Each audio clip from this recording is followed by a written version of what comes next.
Hi, I'm Shanine. Hi, I'm Paddy. And I'm Gareth, and this is Quiz Chat. And with us today is John Stitcher of the Online Quiz League. Hi, John. Hello, everyone. So, Celebs on Quiz. We had Emma Kennedy and Mitch Benn appearing on Only Connect in the last month. It's not usual to see celebs on civilian editions of Quiz. I suppose we don't have a problem with that. I don't have a problem with that if they go through the right selection process. I just thought that's pretty common to everybody. So I'm thinking, what other celebs or non-quizzers do we want to see on quiz shows? And I'm going to kick off here because I think, depending on how Tuesday night goes, and guys, we're recording this before the US election, I do think that Donald Trump should host the American version of The Wall because it's there for him, you know? It's written for him. Now, he might have to wait 4 years, but somehow, he can write The Wall. And it does make me wonder whether he's already been preparing it when he had to learn those 5 words, person, woman, man, camera, TV. Was Donald already getting himself ready to be presenting a quiz show? So that's my first nomination. Shanine, you got any suggestions? Oh, goodness. I'm trying to think kind of who needs money, because that would be the only reason for a celeb to go on a non-celeb version, because the celeb versions are always slightly easier and you're always guaranteed something at the end. So probably Trump again if it goes badly on Tuesday. But oh goodness, I'm trying to think of well-known broke celebs. Probably Katie Price. Oh. She's always looking for money. But that would be my suggestion, because that would be the only reason, because a celeb one is just kind of a walkthrough. You're always treated really well and treated nice, whereas the non-celeb ones, you're there to try and either the prestige or to get some cash out of it. As Sean Williamson revealed in the interview I did with him, which is on All Things Quiz, link up here. You never get it right, never know. He's applied for the civilian version of Mastermind, because he knows he was the second winner of Celebrity Mastermind, but he wants to go legit on it and not have people go easy or accusations that have gone easy on him. So that would be really interesting to see him, because he is a decent quizzer, and it'd be good to see him up against other genuine quizzers rather than just the guy off CBBC that was available in Salford on that particular afternoon. Yes. John, have you got anybody that you'd like to see? Thinking about what you've kind of just said, I think celebrities going on quiz shows and game shows is fine when there's kind of no cash prize, because if you've got a cash prize, I think the general public immediately assumes that all celebrities are rich. So if you see a quizzer going on a quiz show where they can win money for themselves, there's going to be problems with that. So I think Sean going on Mastermind, great, love to see it. Sean going on The Chase to win money for himself, I can see why people might have a problem with that. In terms of any individual celebrity going on anything, that's not something I've really thought about. I've always enjoyed watching the celebrities on Countdown, which I know, is it a quiz, is it not? But I know they've had Matt Letizia, they had Clark Carlisle, both appearing as themselves on the normal version of the show, which was great. And again, because it's all they're playing for really is prestige, I think that's Prestige and a teapot. That's why they get on daytime afternoon game show, or whatever it is we have to call it. Yes, no, I think you're right. I do think that cash issue is a thing, because everybody does assume that celebs are loaded, and therefore, if somebody walked away with £100,000 on the Chase, I think there would be, or did they sort out their mate? Was there something cozy going on? Exactly. So yeah. Interesting. I think the comment was made from Ewan McIntosh, who's most famous for playing Big Keith in The Office, is that over the past 20 years or so, he's had times where he has felt himself skinned and would love to have had a go on something like The Chase or Who Wants to Be a Millionaire or Tipping Point, but he can't apply because he is known as a celebrity, and it wouldn't happen. I'd love to see Ewan on one of those shows. He looks like he's got. There you go. That's my pick. I'd like to see Ewan McIntosh having a go at The Chase. Paddy, your nomination. Well, I think it'd be great to see a classic role reversal, bait and switch, Freaky Friday sort of situation. I'd love to see Paxman try a quiz. I'd love to see Paxman try a uni challenge. I'd love to see Jeremy Vine on Eggheads. I'd love to see Ken Bruce try Popmaster.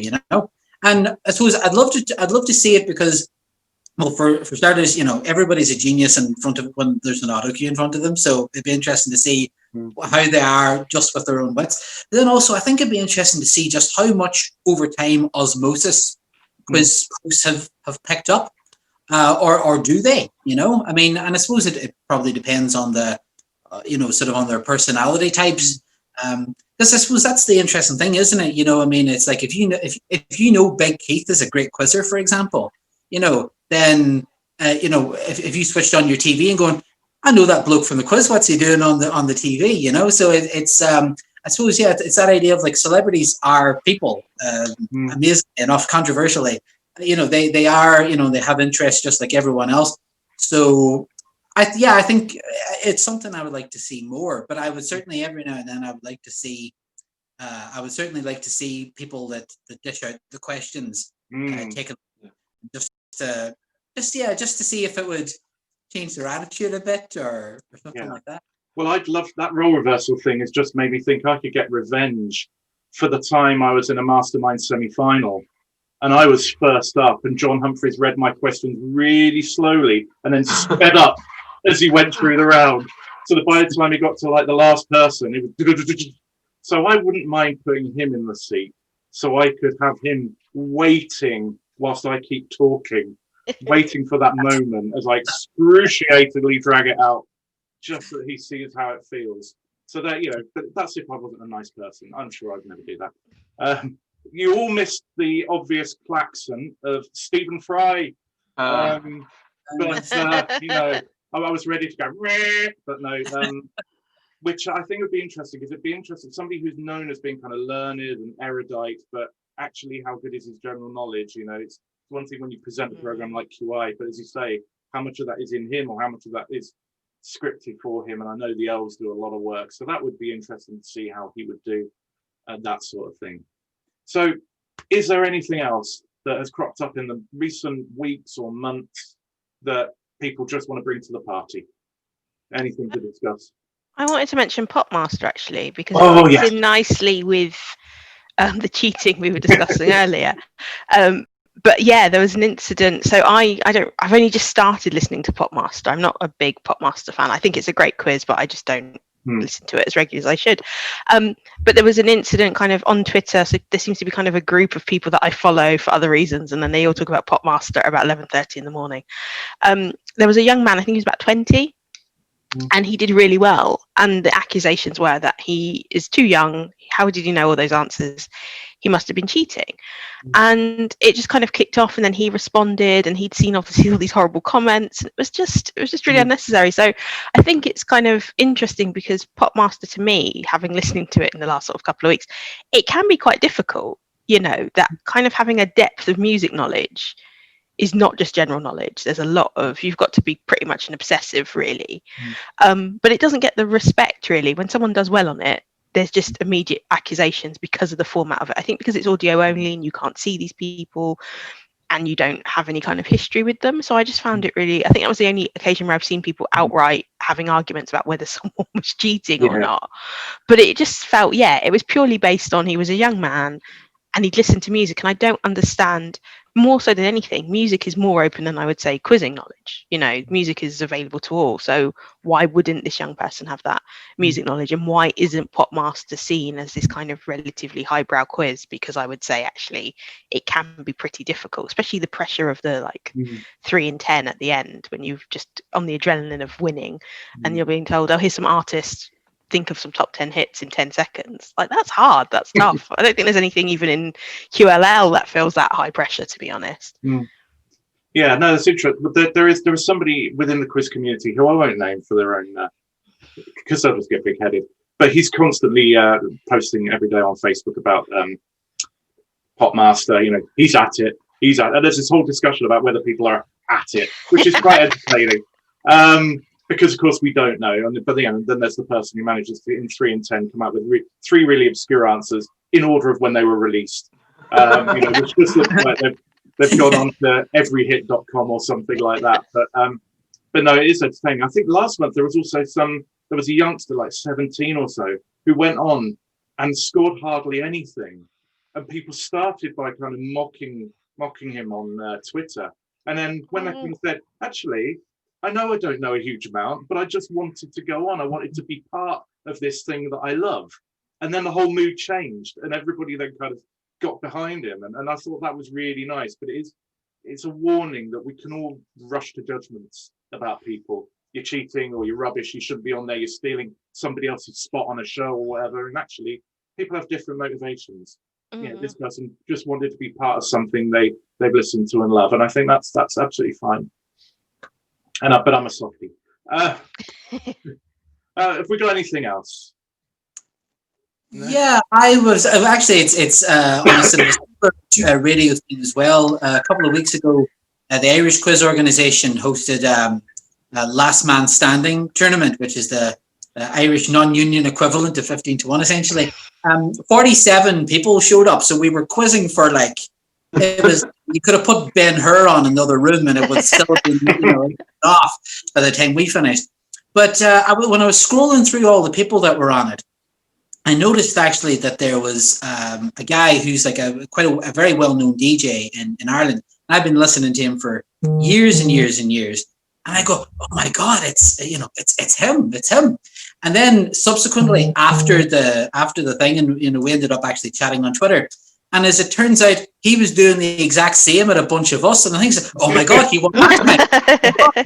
He was on Really Connect. And it was just this sort of lovely bit of reciprocity, because actually, he's done some great shows in Ireland. Rick O'Shea is the name of the presenter, so to give him his due. I saw the name, I thought that was just a pseudonym, damn it. Well, as it happened, it's a pseudonym actually, which is why funny, because when I saw his real name and I was going through and going, that bloke looks a lot like Rick O'Shea. And then it was only when he opened his mouth that I realized.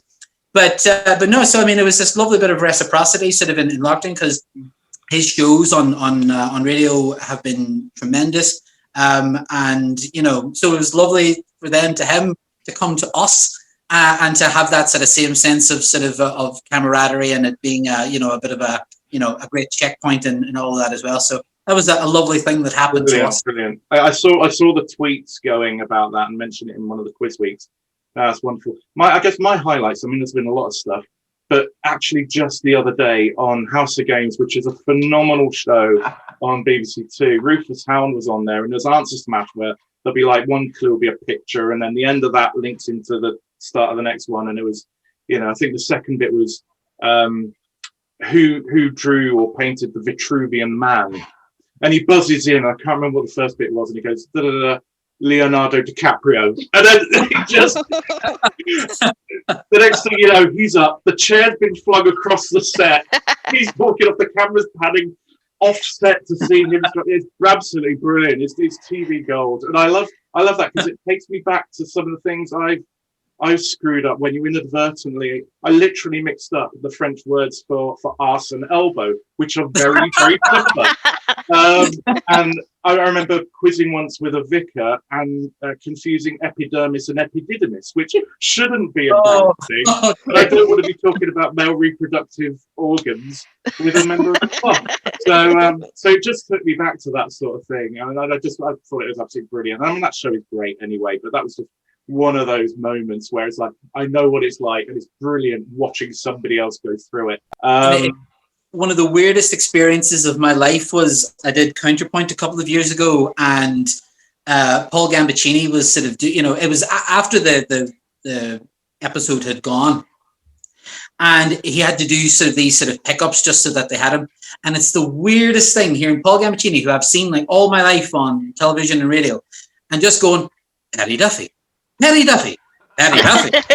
just, what the hell is my life at this particular moment? It was very odd. It is funny when you see pickups, and I've had that sort of thing. It makes me think of Peter Dixon on the X Factor. Rachel Adedeji! All that sort of thing.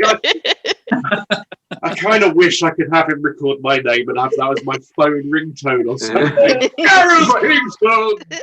You'd be able to pay for that, Gareth, I'm sure. You probably could pay for it nowadays. Thanks again, John. Thanks, Shanine. Thanks, Paddy. And we'll see you again next time. Oh, thank you, Gareth. See you next time. Thanks for having me, Gareth. Enjoyed that.